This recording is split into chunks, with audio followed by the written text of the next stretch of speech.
Bueno, bienvenidos al día número 7.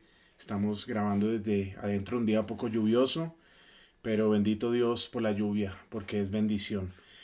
El día número 7 abre con un proverbio, un proverbio muy famoso, Proverbios 22:4, que dice: la recompensa por la humildad es el temor a Hashem, junto con la riqueza, el honor y la vida. A través de la humildad, el temor hacia Dios se intensificará en su corazón. Hay una relación directa de la humildad con el temor a Hashem. El primer tema dice humildad y temor a Dios.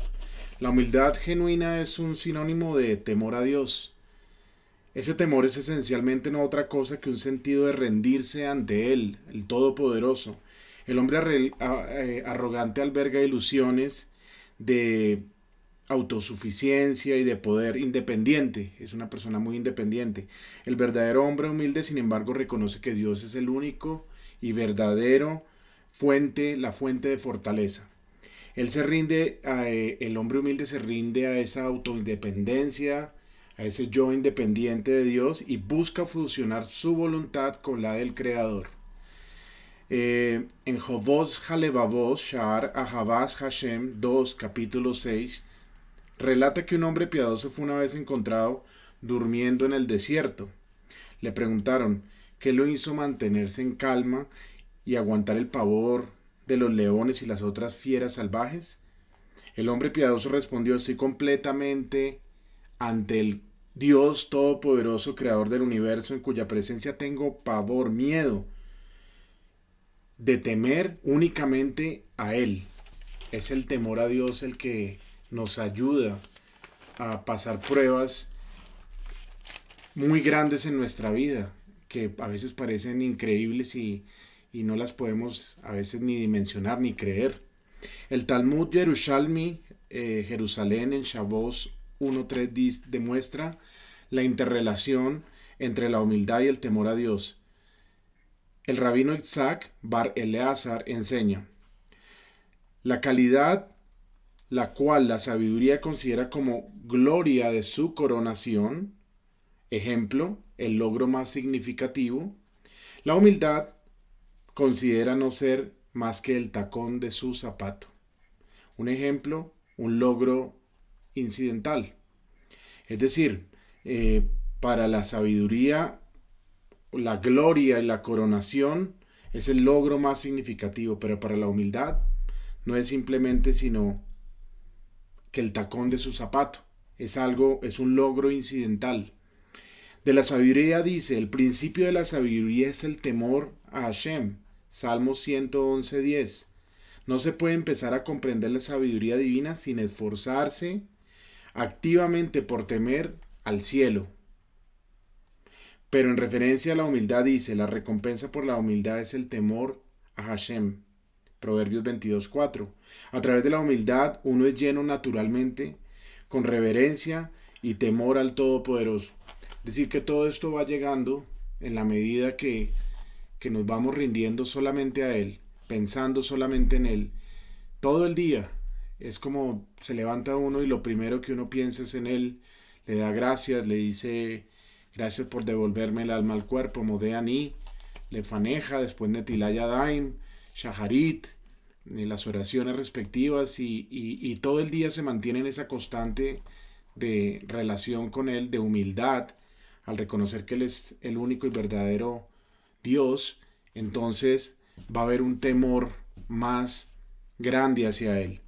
A la luz de esto, el Heshbono Shel Olam, en página 22, observa que el estudioso que amasa conocimiento pero no tiene temor de su creador es similar a un emperador quien se pavonea con una magnífica corona en su cabeza mientras todavía permanece descalzo. Hay muchos dichos de esos parecidos que como que no concuerda una cosa con la otra. Así es la persona arrogante, engreída.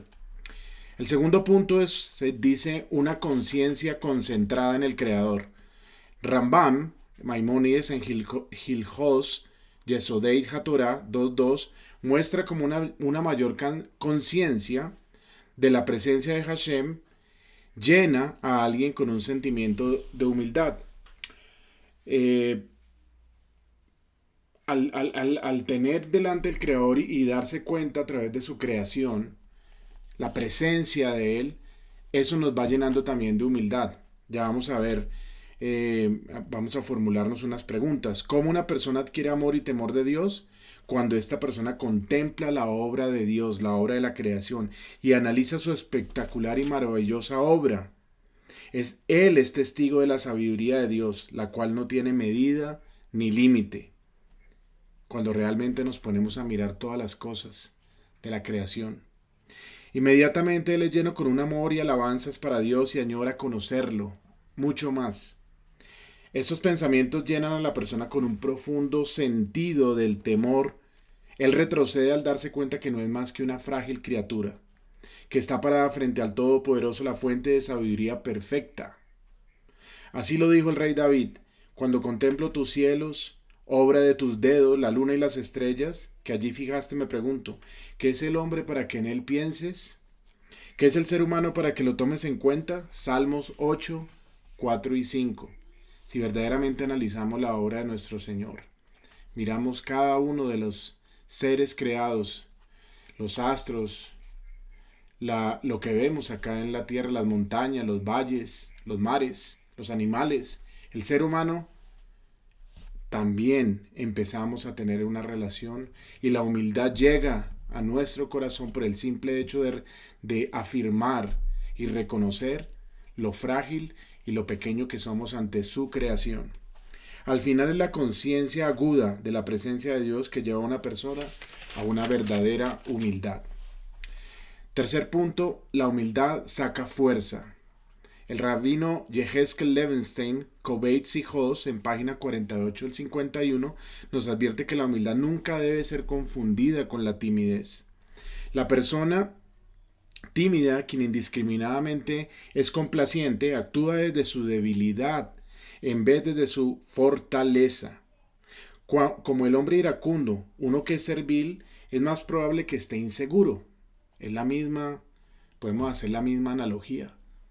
Una persona tímida es muy complaciente debido a su timidez, y el hombre iracundo seguramente no lo hace, todo lo que él hace no lo hace por temor a Dios, sino al contrario, de una profunda desconfianza en sí mismo. Ya lo habíamos mencionado en unas charlas anteriores.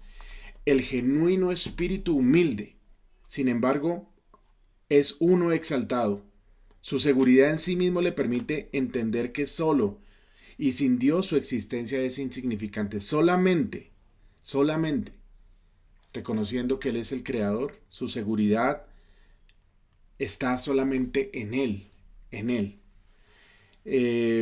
Dice, en la medida que se acerca a su creador, su corazón se desborda de paz, alegría y tranquilidad. Y por último, la vara de medir. A propósito, Moshe era muy humilde, más humilde que cualquier otro hombre sobre la faz de la tierra. Números 12:3.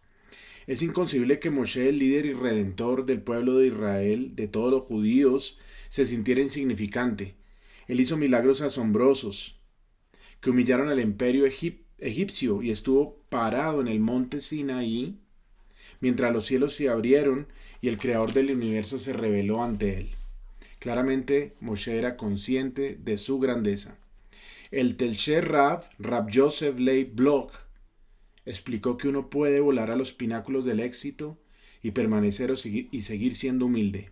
La humildad depende mucho más de cualquier otra cosa sobre la vara de medir que uno escoge. Si un hombre de 6 pies de altura, de 1,80, digámoslo así, se mide contra uno de 5 pies, de 1,60, él puede presumir de su altura. Sin embargo, si él mismo, el de 6 pies, se mide contra la altura del Sol a 93 millones de millas de distancia, su altura es insignificante. De la misma manera, los hombres se enorgullecen solamente cuando se miden contra alguien más pequeño. Cuando uno se mide contra el infinito y el eterno Creador, él entiende su propia y relativa insignificancia. Así, precisamente porque Moshe logró esa cercanía tan tangible con el Creador, con Dios, Fue humilde más que cualquier otro hombre que haya caminado sobre la faz de la tierra. La grandeza como persona depende, quizás en el grado en el cual realmente pueda percibir la presencia de su Creador y hacer realidad esa vara de medir. La vara de medir siempre será la que el Señor nos ha dejado y con la cual nosotros nos medimos todos los días frente a las personas que consideramos y que Dios las considera, como iguales. No importa con quién estés, a todas las personas debemos medirlos con la misma vara, porque son todos creación de Dios. Y eso nos va a hacer mucho más humildes. La vara con la que midamos seremos medidos. Espero que les haya gustado esta charla del día número 7. Bezrat Hashem. Nos vemos, si Dios lo permite, en el día número 8. Shalom. Bendiciones para todos.